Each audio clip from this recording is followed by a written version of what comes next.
Hi guys, it's me, Susan. Welcome to Cruisin with Susan. It's been a while since I've seen you, and I have lots to share with you today. My topic, as you may have noticed, is grief, the cost of loving and the bridge to loving. And I'll tell you more what I mean about that, obviously. The first thing I need to say is all relationships end. Every single one of them. The most perfect relationship, the one for which they designed the term happily ever after, ends. And unless, let's say, a rare occasion where both people in the relationship are killed simultaneously, it still ends, but one person isn't left behind to grieve the loss of the other. So grief really is a human experience that no one is exempt from. And yet, oddly, many of us spend a lot of time trying to avoid feeling grief. Let's say we have a disappointment, even not even a death, a loss of some kind. We lose a job. We lose a relationship to a breakup. We lose money. We lose face. There are many things that might trigger us to feel grief, and yet what is the thing that we often do when we are faced with those feelings? We try to medicate them. We try to get rid of them. They're so uncomfortable. They're so painful that we just can't stand it. And when someone we know is grieving, we're sympathetic at first, but it doesn't take very long before we start suggesting that maybe it's time to move on. Maybe maybe you'll meet someone else, or you'll get another job, you'll get another whatever it is that you've lost. And that very well may be true, but the fact is that if you avoid grieving a loss, you pay a price for that. You think you're protecting yourself by not feeling the pain, but you're actually building a wall that may interfere with your being truly open to the bridge to loving and joy that comes at the end of the grieving process. And I think that's easier said than done, but I want to explain to you how I know this, in particular, this past week. Those of you who have been around for a while and have watched my videos in the past know about my wonderful friend and companion, Jolie, my Doberman that I've had for 9 years. She's 9 years old on Wednesday, actually. She's been the subject of many of my videos. I did a rap song in a blonde wig once about her, if you remember. Jolie, pretty and sweet as she could be. That's Jolie. Well, anyway, last Sunday, a week ago today, Jolie and I had a wonderful walk in the morning. We came home. She was resting on the bed as usual. I was in the kitchen doing some work on my computer, and she came running in and basically, without giving you all the details, she dropped dead on my kitchen floor. And needless to say, it took about 20 seconds. She's 9 years old. I had known, actually, my last Doberman died the same way, very suddenly, without seeming sick at all. And but she was 11, so I had been assuming I had 2 more years with Jolie. And as you can imagine, some of my friends who knew her burst into tears when they heard the news as well. Jolie was an incredible being, and I had no idea how deep my grief would be, because you can never imagine until it really happens. So for the last week, I have been basically kind of wandering around in a daze. I've been feeling some incredible pain. Literally, I can understand why people hurt themselves, cut themselves. I wasn't tempted to do that, but I understood the feeling of wanting to distract myself from the incredible emotional pain of losing her. Everywhere I looked, obviously in the house, there were signs of her.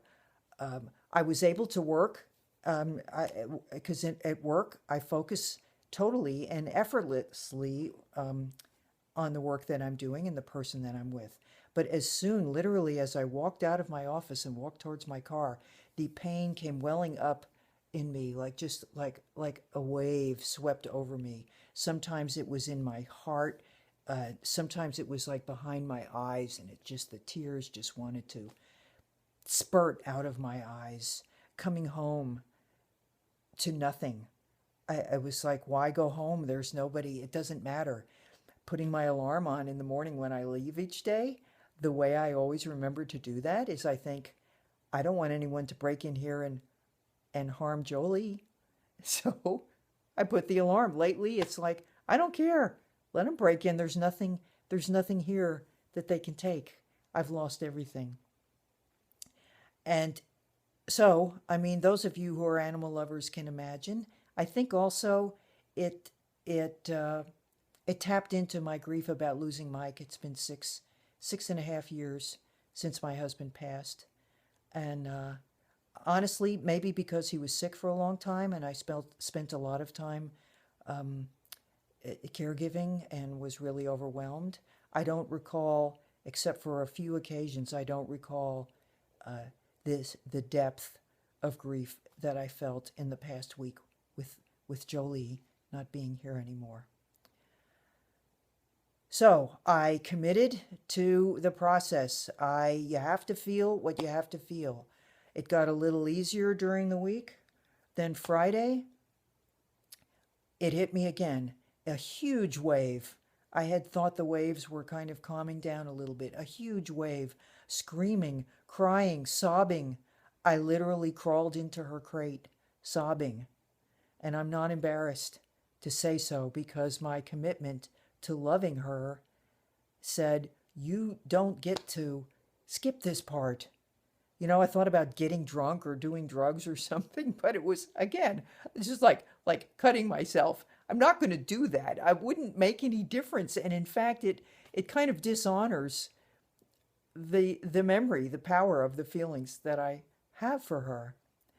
So I did discover, I started goofing around online and looked at Doberman rescue places, saw some pictures, nothing exciting, but I just thought maybe I should just go be around some Dobies. Maybe just see how you feel. You don't have to do anything. I was not feeling an urgency. In fact, I was feeling like I can't fill that hole.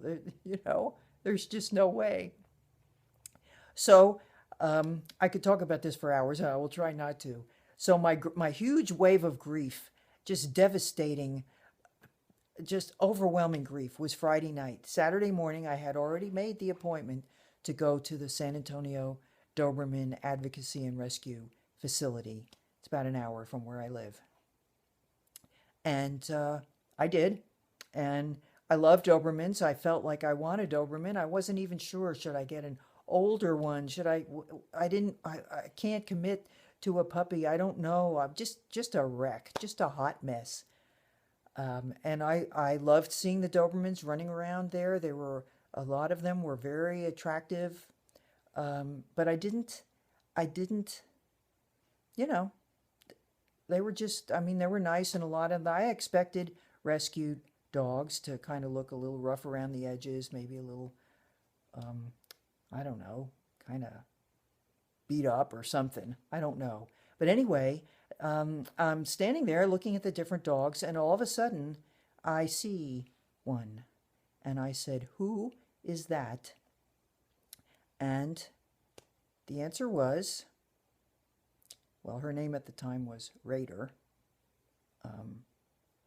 But anyway, I'll tell you some other time, or call me up if you want to know the story.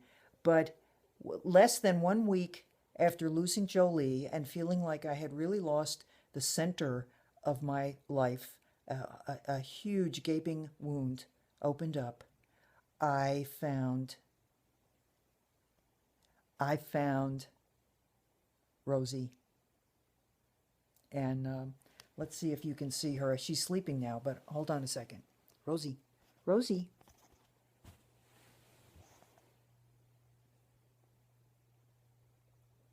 You can't see how pretty she is because she's sleeping. Wait a minute, let me see. Look at that. Can you see? Hey, Rosie, what is that? You see?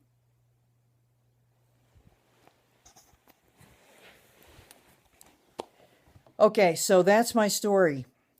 I have now fallen in love again. And what I want to tell you is I really think I'm kind of astounded at how rapidly this occurred. I know that a lot of it, well, I shouldn't. I was going to say a lot of it was chance, but who knows what's chance and what's not. I honestly feel that allowing myself to grieve Jolie to the depths of my soul, to feel the pain, whatever pain, and then it would subside, and then it would come back, and then it would just completely knock me off my feet. That allowing myself to feel those feelings was part of what opened up a space where I could love again. And I don't know. I'm sorry. I'm not using my usual setup because I want to make sure I actually make this video today and not put it off like I have been. I believe that the grief, it's like, do you choose to love again and risk feeling that pain all over again? Well, we do. Humans do.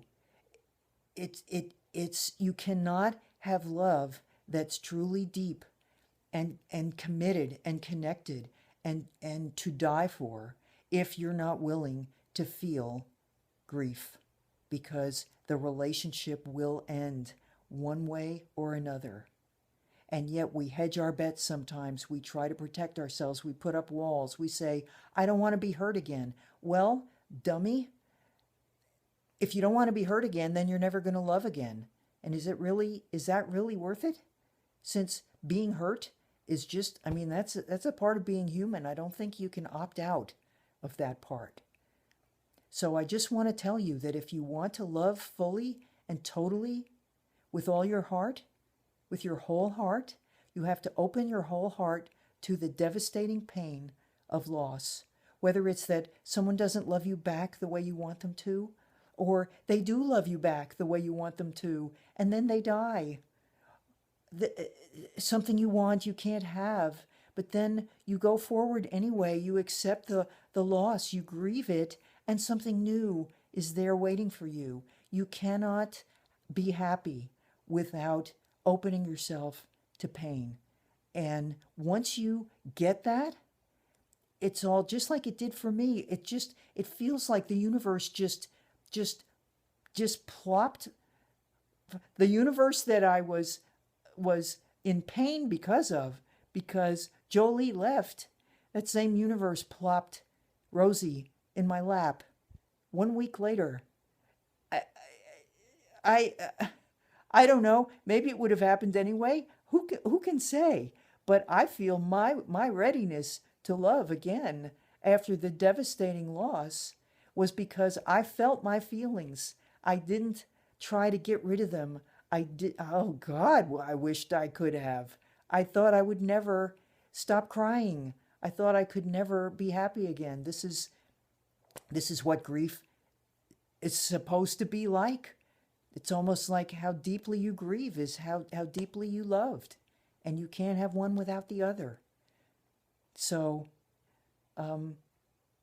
those of you who might be holding back in whatever way, whether it's taking a risk in a relationship to open yourself to love, whether it's taking a risk of losing something that you want, or not being accepted, whether it's for a job, whether it's trying something new that you might not be good at, anything that you're doing that's trying to avoid risk, you're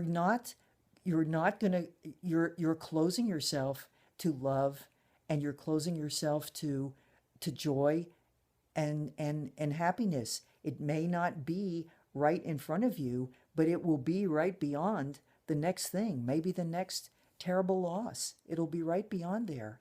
I'm going to show you her when she's awake. sometime in the future, and you will see how amazing life can be. And I'm happy to share that with all of you. I will get back to you, and I hope you all can relate to some of the things that I'm telling you. And as always, live well, laugh often, and love much. Love fiercely. Love totally. It's the only way. It's the only way. Okay, bye now.